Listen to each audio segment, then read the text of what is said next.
Neighboring Zimbabwe opposition leader Nelson Chamisa has accused the ruling ZANU-PF government of plunging the country into crisis by rigging an election marred by long delays and reports of voter intimidation. Chamisa, the head of the Citizens Coalition for Change, the CCC, alleges that there is a clear case of voter suppression, a classic case of Stone Age, antiquated analog rigging.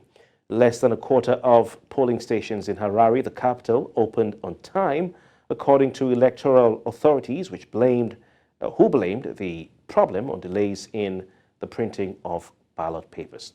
Voting at one polling station in Harare's Warren Park suburb only opened 12 hours late, the same hour the polls were scheduled to close. Our Southern African correspondent, Bongani Siziba, has more on the election in Zimbabwe. Zimbabweans today went out to vote in their numbers in the country's national elections. Zimbabwe President Emmerson Mnangagwa cast his vote in his hometown in Kwekwe, while the leader of the opposition party, Nelson Chamisa, cast his vote in Kuwadzana in Harare. People came in their large numbers. In some cases, particularly in Harare and Bulawayo, which are the urban centers where we are very strong. There's not been time as voting. We're supposed to start voting at 7. Up to this moment, people have not received their ballot papers for certain candidates, the councillors' candidates. That's a problem. We're worried about that. We've taken it up with ZEC. They have no intelligent answer to give to us. Some were excited when they got to the polls, but there were those who were disappointed when they did not find their names on the voters' roll. Kings ndaona zita rangu risipo pa Kings, then ndafamba kubva ku Kings ndikauya ku pachikoro pa primary pa Roma Catholic Church school. Sandopa ndotsvaga zita rangu. There are also many places where voting materials had not been delivered when voting opened. We were here at 6 a.m. Now it's 2:45, and we are still waiting here to vote. We have not had any information from these guys to tell us what's going on. We are still waiting, and we will still wait until we cast the vote. If it means we are casting the vote at 7 p.m., we are going to vote at 7 p.m. To those who managed to vote, they said they are looking forward to a better Zimbabwe.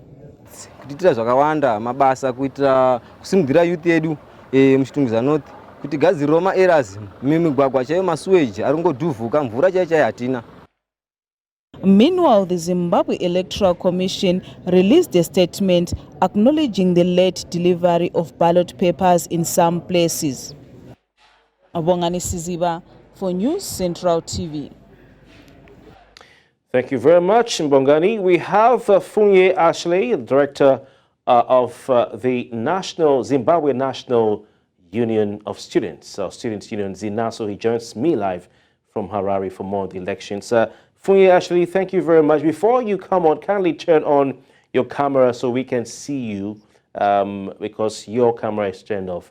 And while you're doing that, I'll go straight to ask you the first question.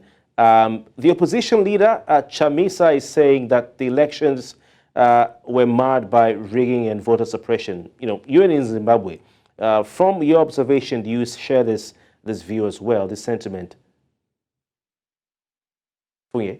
Hello, thank you very much. I don't know if I'm audible enough. Yes, you are. You can go on, please. Yes, we are still at the polling stations right now, and the elections are still proceeding.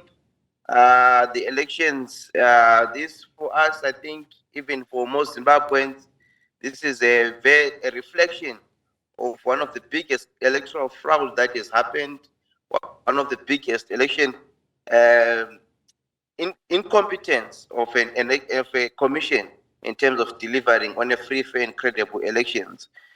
Elections were supposed to start today at 7 o'clock, and right now we have a lot of constituencies, polling stations that have not received papers. We have a big crisis in terms of having a voters' roll, people not finding their names in the voters' roll, and there are cases where the ballot paper was misprinted with the names of people not tallying with what is, with the actual party name and the face that is supposed to be on the paper. So this was, one of the most technical incompetence that was displayed by the Zimbabwe Electoral Commission. So a lot of Zimbabweans have been disenfranchised. A lot of Zimbabweans have not voted up to now. Some ballot papers arrived around 4 p.m. and people had already left. So, but we are still trying to rally people to come and vote. So we've asked for an extension from ZEC so that it can allow people to vote, because constitutionally they're supposed to open the polling station for 12 hours. And this is what we are trying to make sure that that is observed. So we have a lot of cases that are happening, and all that is showing is that this election, the Zimbabwe Electoral Commission was not prepared for the election. It was not ready. It is incompetent in terms of delivering a free and fair, credible election in Zimbabwe. Thank you very much. Ashley Funye will be certainly following the events there in Zimbabwe for more as the days go by. We appreciate your time. Funye Ashley is the director of Zimbabwe National Students Union, ZANU, who joined us live from the city of Harare.